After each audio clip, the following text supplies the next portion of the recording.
Ayan guys, kumukulo na yung ating lugaw. So nilagyan na natin ng ng ingredients. So okay naman yung lasa na tinimpla ni Mrs. So nag-add lang ako ng ng patis diyan. So okay na. Complete ingredients na. So palalaputin na lang natin 'yan, guys, para maganda yung texture. Okay. Diyan lang kayo, guys.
Ayan, haluin natin, guys. Tingnan natin kung okay na yung bigas. So, pwede na natin paluputan to. Kailan balik mo?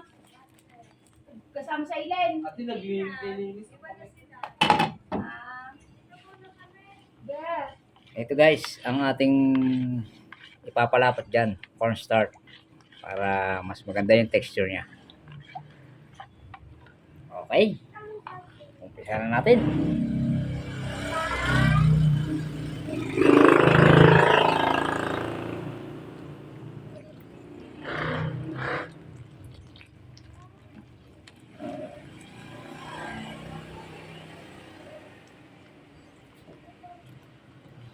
Kailangan dahan-dahan lang, guys, ang bagsak na yung cornstarch.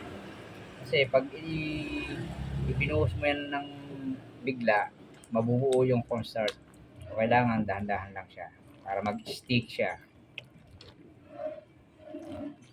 Halo-halo lang, mga kalugaw. Halo-halo lugaw. Ayan, guys, tingnan nyo naman. Maganda yung texture niya. So,